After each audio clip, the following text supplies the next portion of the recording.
Chapter 1. The Silent War Within. You wake each morning already defeated, before your feet even touch the ground. Your mind has been captured by noise, messages, notifications, worries, endless distractions. You reach for your phone before you reach for purpose. You promise yourself you'll focus, you'll change. You'll build discipline, but hours later you realize you've drifted again. You are not lazy. You are lost in a battlefield without realizing you're fighting. You are at war, not with others, but with your own weakness. The war of attention, the war of hesitation, the war of comfort. There was a time when warriors trained not for status or applause, but to conquer the self. They sharpened their minds as ruthlessly as their blades, because they understood the truth. The greatest enemy is within. Most people today have forgotten that truth. They chase shortcuts, abandon their paths halfway, and confuse motion with mastery. They mistake distraction for rest and comfort for peace, and so they fall, not from failure, but from softness. But there is an ancient secret, whispered from the age of steel and fire, that only a few have ever lived to understand. It explains why the majority will never rise above mediocrity, and why a small handful carve their names into eternity. It is the secret of ruthless mental power, the kind forged by Miyamoto Musashi, the undefeated swordsman of Japan. Musashi fought over 60 duels and never lost, but his real victories were invisible. He did not fight men. He fought weakness, ego, and illusion. His mind was a weapon no storm could shake. You have that same potential buried inside you. Beneath your distractions and doubts lies a mind capable of great stillness and strength. But to awaken it, you must walk the same path, not of blood, but of focus, discipline, and self-mastery. The way of Musashi is not about violence, it is about clarity. It is about seeing life as a battlefield and learning to move without fear, without hesitation, without the chaos of wasted thought. This video will teach you that way, if you have the courage to stay until the end. Chapter 2. The Invitation to the Dojo. Before we go further, I want to ask you something simple. If you feel that your mind has become your greatest obstacle, if you start projects but never finish, if you crave discipline but keep falling into comfort, then stay with me until the very end. What I'm about to share with you is not entertainment. It is training. These are the same inner strategies that forged warriors, artists, and masters across centuries. If you listen closely and apply even one of them, your life will begin to transform. If you find value in this kind of truth, the ancient teachings brought into the modern world, then subscribe to this channel and become part of this dojo of the mind. Here, we don't seek shortcuts or easy motivation. We seek power that lasts. We seek clarity that doesn't crumble when life becomes heavy. Musashi once said that the way is in training, every step, every moment, every breath, an opportunity to sharpen the self. That is the spirit of this place. So stay until the final lesson. Let this be more than a story. Let it be a mirror for your own journey, because if you are willing to see your weakness clearly, you can begin to shape your strength deliberately. The teachings ahead have survived for hundreds of years because they speak to something timeless. The human mind struggling to free itself from confusion and doubt. Pay attention, and you will not just learn the 12 ruthless strategies of Musashi. You will learn how to fight the only battle that matters. Chapter 3. The Winter of Musashi. In the final years of his life, Miyamoto Musashi withdrew from the noise of the world. After decades of duels and endless travel, he climbed into the cold mountains of Kyushu and built a small hut of wood and stone. There, the undefeated swordsman became a student once more, a student of silence. The wind howled outside his door, but within the walls of his solitude, he wrote, meditated, and refined his art. His calligraphy was sharp, his brushstrokes heavy with intent. His movements slow and deliberate. Every action was training, every breath was discipline. He sought not to master the sword, but to master the mind that wielded it. The villagers below whispered about him, the strange old warrior who refused to teach swordplay. To those who came seeking it, he no longer needs a blade, one would say. His mind itself is sharper, and they were right.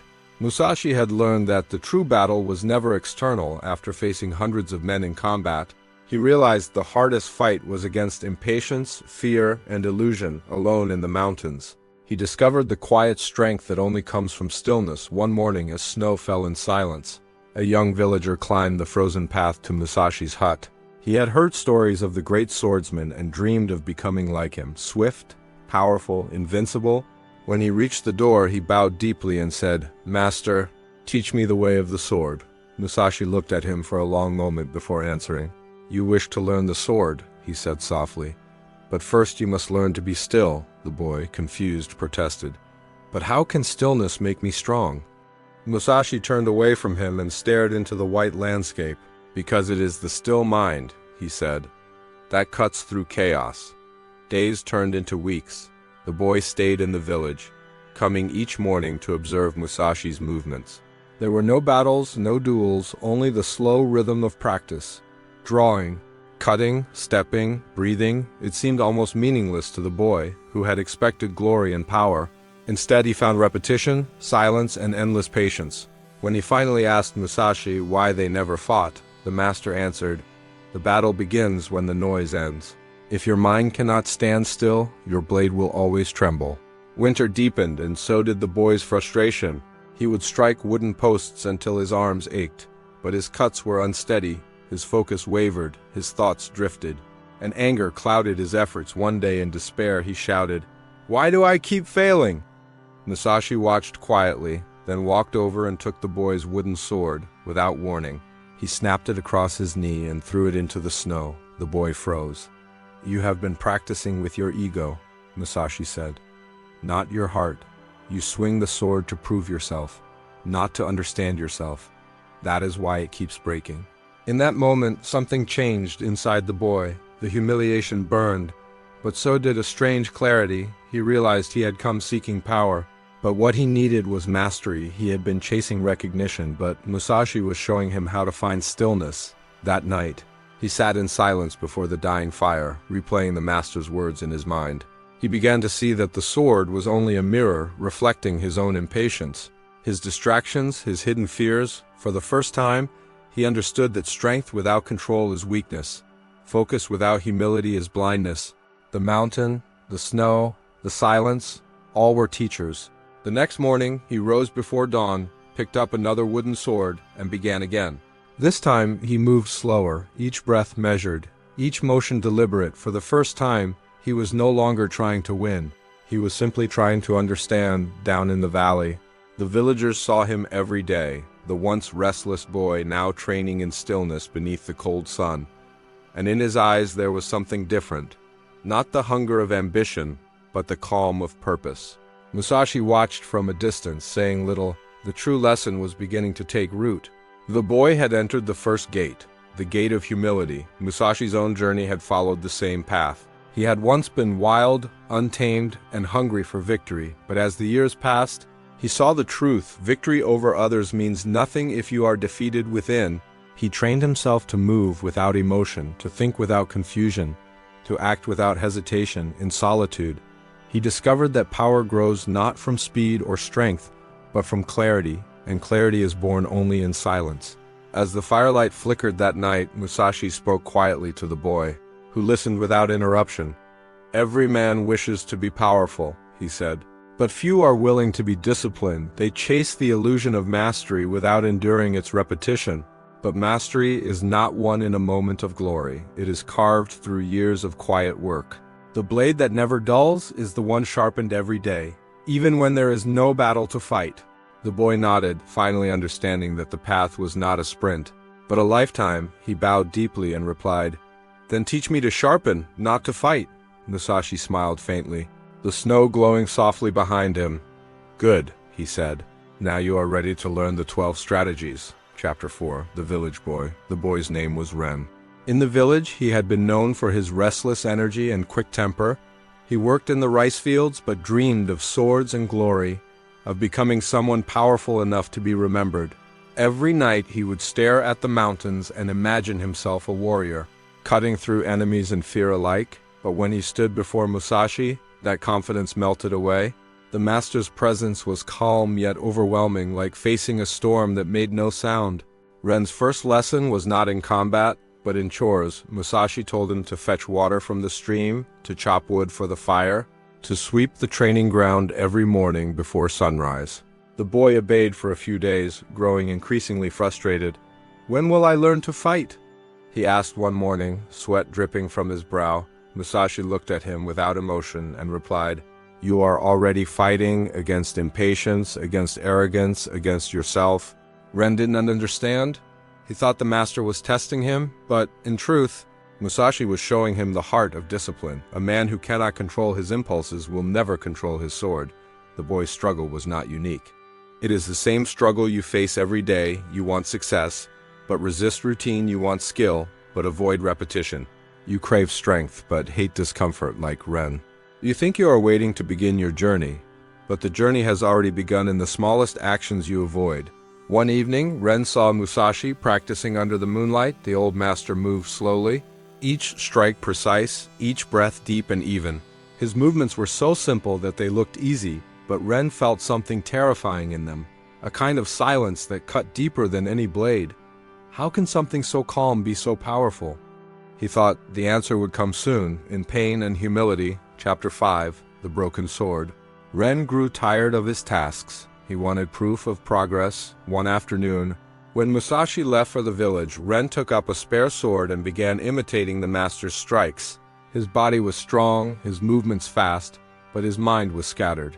He struck at trees, rocks, even his own reflection in the water. For a moment he felt alive, as if he were truly becoming a warrior. But then, his blade snapped in half against a stone. Musashi returned to find him standing over the broken sword. The boy hung his head in shame. The master said nothing at first. He simply picked up the blade's fragments and laid them in the snow. "A sword is only as strong as the hand that wields it," he said quietly. "And your hand is guided by a restless heart." Ren clenched his fists. Humiliated. "I only wanted to be better," he whispered. Musashi's eyes softened, but his tone remained sharp. "Then stop wanting," he said. "Begin training." That night, by the fire, Musashi spoke more openly. "You think mastery is about doing more," he told the boy. "But mastery is about doing less with greater presence. The warrior's strength does not come from force, but from precision to control your sword. You must first control your mind. The man who moves too quickly is already dead." Ren listened, silent for once. The master's words cut deeper than rebuke. They revealed the truth. He had been practicing chaos, not discipline, in his eagerness. He had confused motion with progress, the same mistakes so many make today. We jump from one pursuit to another, addicted to the feeling of starting, but afraid of the reality of continuing. We mistake energy for direction and intensity for consistency. But the sword breaks for the same reason the modern mind shatters, because it has never learned stillness. For the next month, Musashi forbade Ren from using a sword at all instead. He made him repeat the same single movement, drawing an imaginary blade and sheathing it again, over and over, for hours, at first. The boy despised it, his body ached, and his pride screamed. But slowly, something shifted. His breathing deepened. His focus sharpened. The movement began to feel natural, effortless, alive. When Musashi finally handed him a new wooden sword, Ren moved with a calmness he had never known. His cut was simple, but it was clean. "Now," Musashi said, "you are ready to learn the true strategies." Chapter 6, The 12 Ruthless Strategies. That evening, as the wind howled outside the hut, Musashi and Ren sat by the fire. The old master's voice was quiet but sharp as he began to reveal his 12 strategies for unshakable mental power. Lessons not of swordsmanship, but of life itself. "The first strategy," Musashi said, "is clarity of intention before you act. Know why. Most men wander through life chasing shadows. Ambition without direction, effort without purpose. If you do not know what you serve, every obstacle will feel like a reason to quit. The warrior begins with vision, not vanity. The second," he continued, "is detachment from outcome. Train your mind to act without expectation. Desire blinds precision. When you swing your sword hoping for victory, you hesitate. When you work for approval, you depend on others to define your worth. Freedom is found in action without attachment. The third is discipline of repetition. Every skill, from combat to art to business, obeys the same law. What you repeat, you become. The body learns through patience, not passion. A researcher at Kyoto University found that the neurons responsible for mastery strengthen only through consistent repetition. Even when motivation is gone, passion starts you. Repetition transforms you. Musashi paused, watching the firelight dance across the boy's face. The fourth strategy is observe without emotion. Most people react before they see. The warrior waits, observes, and acts only when necessary. Control begins with perception. A calm mind sees the enemy's weakness and your own. The fifth, he said, is adaptability. Rigidity is death. A warrior who refuses to change his stance will be defeated by the one who flows. In life too, those who cling to certainty break when the world shifts. Strength is found in flexibility, not stubbornness. The sixth is economy of motion. In combat, wasted movement is wasted life. In thought, wasted emotion is wasted energy. Do only what is essential. Speak less, act deliberately, conserve your strength. Modern people exhaust themselves not because they do too much, but because they do too much without direction. Ren nodded, absorbing each word like medicine. Musashi continued. The seventh strategy is awareness of timing. Every action has its moment. To strike too early or too late is to fail. Even with skill, the wise man learns to wait. In business, relationships, and creativity, timing is the invisible edge that separates mastery from mediocrity. The eighth is mastery of solitude. Most men fear silence because it exposes their chaos, but solitude is the forge of strength.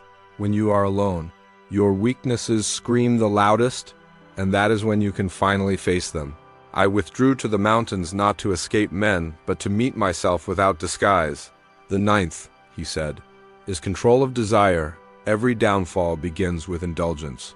Food, pleasure, distraction, they are tools of weakness when uncontrolled. The warrior eats to live, not lives to eat. He trains his body to obey his will, not the other way around in the modern world. This means controlling what you consume, not only food, but information. The 10th strategy is balance between speed and stillness. When to move fast, when to move slow. This is the art of life. Some battles are won by waiting, others by charging. Those who only know one rhythm will fail when the tempo changes. Learn to move with the situation, not against it. The 11th, Musashi said, is endurance of boredom. Most quit not from exhaustion, but from boredom. The mind rebels against monotony because it craves stimulation. But mastery lives beyond that threshold. When you can practice without needing excitement, you have entered the true path. Finally, the master leaned closer. The 12th and final strategy, he said, is presence in every moment. Do not let your mind wander to what was or what might be. The sword strikes only in the present. The same is true for every challenge in life. Worry is wasted motion of the mind. Focus on what is before you. That is where power lives. Ren sat silently, the firelight flickering in his eyes. He could feel something shifting within him. The lessons were simple, but they demanded everything. Musashi looked at him and said, "These 12 are not teachings to admire. They are doors to enter. Walk through them one by one. Fail often, return each day in time. Your mind will become like the blade, sharp, clear, unshakable." The boy bowed deeply, tears of gratitude in his eyes. Musashi nodded. "Do not thank me," he said. "Thank your struggle. It is the only teacher that never lies." Chapter 7. The empty mind. Weeks passed, and winter began to loosen its grip on the mountain. Ren had changed. His movements were slower now, but more deliberate. The fire that once burned wildly inside him had become a steady flame. He spoke little, and when he did, it was only afterthought. Musashi observed him silently, never praising, never correcting, without purpose in that silence. Ren began to hear something new, the sound of his own thoughts fading into stillness. One afternoon, as snow melted into streams, Musashi told him to meditate beside the river. "Do not chase your thoughts," he said. "Let them drift like leaves." Ren sat for hours, the rush of water filling his ears. At first, his mind rebelled, tossing up memories, frustrations, and ambitions, but slowly they began to fade. The world grew quiet, his breathing even. For the first time, he experienced what Musashi called the empty mind, a state of awareness without effort, focus without tension. When he rose from that meditation, everything around him seemed sharper, the air, the light, even the sound of his heartbeat. Musashi stood behind him, smiling faintly. "Now you see," he said, "emptiness is not the absence of thought. It is the absence of confusion. When the mind is empty, reality is clear. That is where power begins." Modern minds are filled to the brim, endless opinions, comparisons, distractions. We scroll endlessly, trying to fill an inner emptiness that cannot be filled by information. What Musashi called emptiness was not ignorance. It was precision of attention, the ability to be entirely present, unclouded by the need to prove, defend, or perform. This is the skill that modern life has forgotten, to be still enough to see what truly matters. The empty mind is not weak, it is the most dangerous weapon. It reacts to nothing, fears nothing, hesitates at nothing, because it has already faced everything within. Chapter 8. Musashi's Path Today. Imagine for a moment what would happen if you lived these teachings in your modern life. Imagine you approached your career, your studies, your fitness, your art, not with desperation, but with clarity. Imagine replacing constant noise with the precision of purpose. That is how Musashi's way survives, not in temples or museums, but in the rhythm of daily work done with mastery. Musashi's 12 strategies are not relics of the past. They are blueprints for any age. Clarity of intention is how an entrepreneur defines their mission. Detachment from outcome is how a professional performs under pressure. Repetition and discipline are how an artist or athlete reaches flow. Observation without emotion is how a leader navigates crisis. These principles are not ancient. They are eternal. When you train your mind like a warrior, your world changes. You stop being thrown by every emotion, every minor setback, every moment of doubt. You begin to act, not react. You start to sense timing, when to speak, when to move, when to wait. The chaos of the world no longer infects you because your inner rhythm is steady. You become dangerous in the best way, focused, calm, unshakable. The modern mind suffers not from lack of knowledge, but from lack of direction. You read, watch, and consume endlessly, but never pause to integrate what you've learned.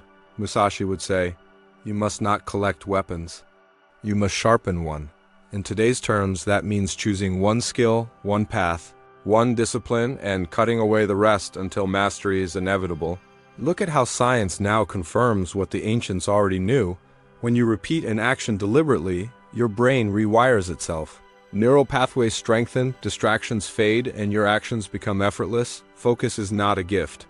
It is a skill. Studies from neuroscientists at Tokyo University reveal that consistent repetition of small, meaningful tasks trains the prefrontal cortex, the region responsible for decision-making and focus, to operate with greater efficiency. The more consistent the practice, the less mental energy it requires.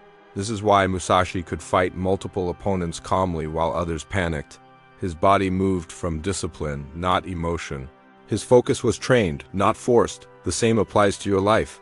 Whether you are studying for an exam, building a business, or training in the gym, the calmest mind wins.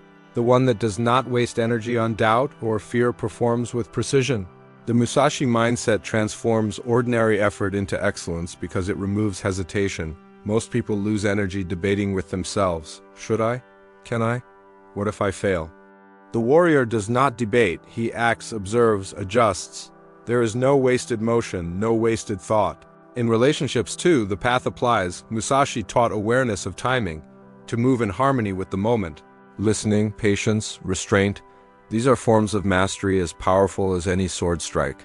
To know when to speak and when to stay silent is to understand the rhythm of life itself.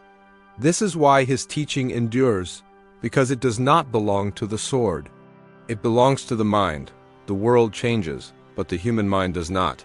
The same battles Musashi fought, impatience, distraction, pride, are the same ones you face today, only hidden behind screens and convenience. The tools have changed, but the struggle remains the same. Will you control your mind, or will your mind control you? Chapter 9, The Neural Sword, Modern Science, in its own language, has begun to describe what Musashi lived centuries ago. A researcher at Osaka University spent 20 years studying the psychology of mastery and found that true expertise arises only after the brain crosses what they call the boredom barrier. In the early stages of learning, the brain releases dopamine as you experience novelty, but once that novelty fades, the dopamine drops, and most people quit. Only those who continue beyond that point begin to form the deep neural circuits of mastery. This is what Musashi meant when he said, "Mastery begins when repetition becomes the teacher." When Ren practiced the same draw for hours, he wasn't just training his body, he was rewiring his brain. Each repetition carved a deeper groove of focus, precision, and calm. Modern neuroscience calls this neuroplasticity, the brain's ability to adapt through repetition. The ancient samurai simply called it training. The process is the same whether you wield a sword, type code, lift weights, or study mathematics. The mind strengthens through deliberate, consistent practice under calm awareness. Another study from Kyoto found that when a person practices deep focus, the brain's default mode network, the system responsible for wandering thoughts, begins to quiet. The prefrontal cortex synchronizes with the motor regions, allowing for fluid, automatic performance. This is the state athletes call flow, artists call inspiration, and Musashi called no mind, the moment when the body acts without interference from the ego. The reason so few people reach this state today is not because they lack intelligence or talent, but because they never stay still long enough. Their attention is shattered before mastery can form. Each notification, each distraction resets the mind, scattering focus before the neural circuits can deepen. Musashi would call this dying in every battle before drawing your sword. He taught Ren that the sword was merely a tool to study attention. Every strike demanded full awareness, every moment required control. The same principle applies to modern work. When you answer messages while working, when you multitask between tabs, you dull your blade. Your focus becomes fragmented, your power dispersed, but when you give full attention to a single action, even for an hour, you forge strength that no one can see but everyone can feel. Neuroscientists now understand what Musashi knew intuitively. Mastery is biological. It is a physical transformation of the brain, one that rewards those who can endure silence, boredom, and repetition. The mind that can remain still under pressure is the mind that commands every situation. Ren began to live this truth. His training became quieter, his movements cleaner, his mind sharper. One night, as he watched the fire burn low, he said to Musashi, "I used to believe strength meant never stopping. Now I see it means never breaking." Musashi smiled faintly. "Yes," he said, "because a sharp blade cuts once. A calm mind cuts forever." Chapter 10. The way of the 12 blades as spring returned to the mountain. Musashi gathered Ren before sunrise. Mist hung over the valley and the air was cool and sharp. "You have learned the 12 strategies," he said, "but knowledge is a shadow. To bring them into the light, you must live them daily." He picked up a stick and drew 12 lines in the dirt. "This," he said, "is the way of the 12 blades. The path you will walk until your mind becomes unshakable. Step 1. Choose one path. A man who divides his attention divides his strength," Musashi said. "Decide what you will master, one craft, one purpose, and cut away everything that does not serve it." In modern life, this means focusing on one skill or mission instead of scattering your will across endless projects and distractions. Step 2. Cut distractions mercilessly. "The sword that cuts best," Musashi said, "is the one that meets no resistance." For you, this means removing the noise, unnecessary apps, empty habits, meaningless arguments that dull the edge of your focus. Simplicity is strength. Step 3. Practice every day, even in boredom. "The man who trains only when inspired," Musashi said, "will never rise above mediocrity." Repetition without reward builds the mind that cannot be shaken. Treat each day as a single cut, repeated until it becomes perfect. Step 4. Observe yourself without judgment. Musashi taught Ren to see mistakes not as failure, but as feedback. "The enemy outside is nothing," he said. If you cannot see the enemy within, self-observation builds precision, in action, in thought, in emotion. Step 5.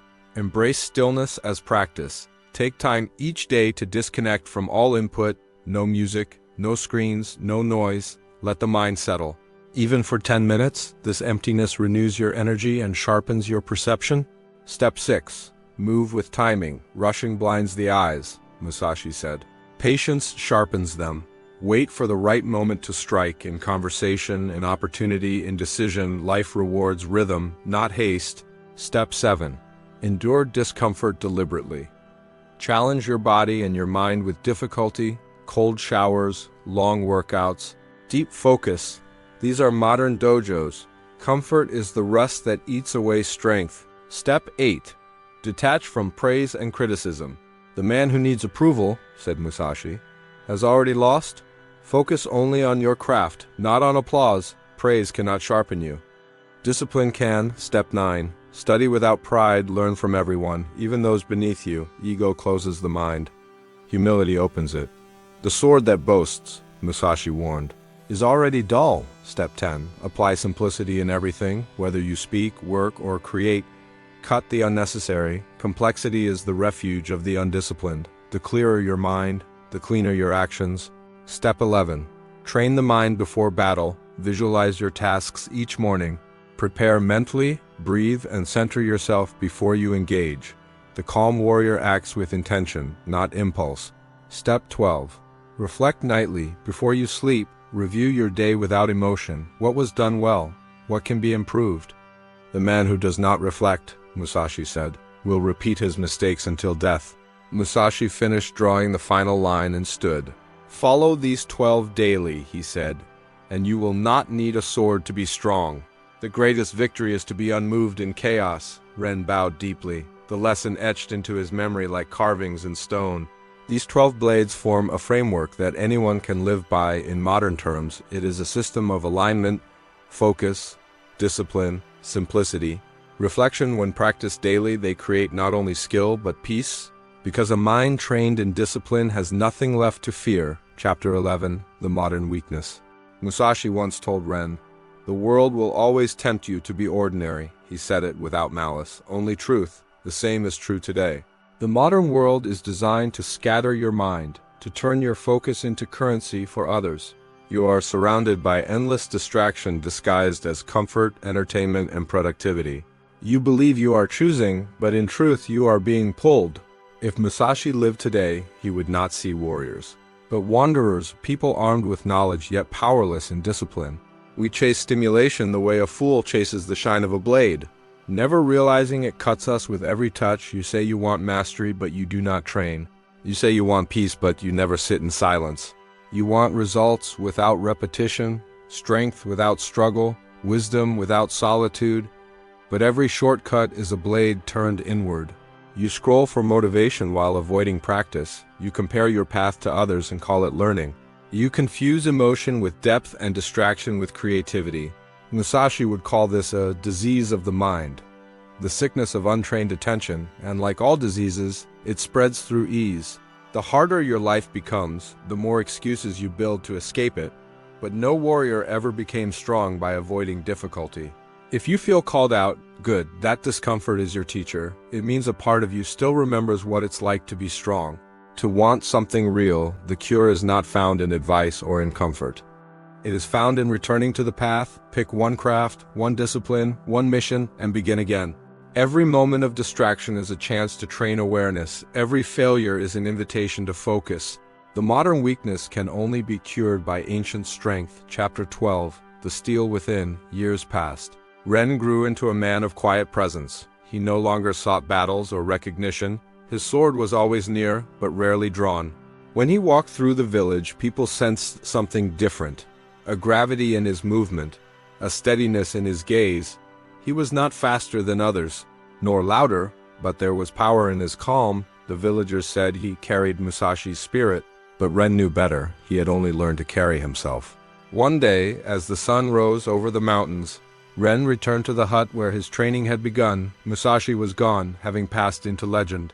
But his presence lingered in the quiet air, in the smell of pine and ash, in the echo of every lesson spoken by the fire. Ren knelt on the ground and bowed deeply. "I understand now," he whispered. The sword was never the point. He drew his blade one last time, not to fight, but to reflect the morning light. The steel was bright and clean, unmarked by the years. In its reflection, he saw not the face of a warrior, but of a man at peace. That is what Musashi had meant by unshakable mental power, not dominance over others, but mastery of the self, the steel within. You can find that same steel. It is not hidden in temples or books. It lives in the way you rise each morning, the way you work, the way you choose to face discomfort instead of running from it. The warrior's way was never about killing. It was about living with clarity. The same path is open to you now, waiting quietly behind every distraction you overcome. Chapter 13. the return to the path. If you have listened this far, you are already different from most. You have chosen to stay, to train, to remember that strength is built, not given. The path you've heard is not fantasy. It is the same path that forged masters throughout history, but it demands more than belief. It demands commitment. So take what you've learned and begin today.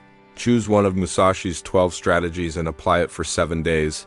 Write it down, live it, measure it, whether it's cutting distractions, practicing stillness, or enduring boredom. Train it like a blade. Then move to the next. Within a few weeks, your habits will begin to shift. Your focus will deepen, and your actions will carry the weight of presence if you found strength in these teachings. Subscribe to this channel and continue the journey. This is not just content, it is a dojo of the mind, a place for those who seek clarity and discipline in a world of noise. Leave a comment below with the strategy you will practice first, and share your progress. You may inspire another warrior to begin. The path is hard, but it is real, and if you walk it long enough, you will no longer need motivation, because discipline itself will become your peace. As Musashi once said, "From one thing, know 10,000 things. When you master your mind, you master your life. The fire fades, the sword rests. But the training continues in you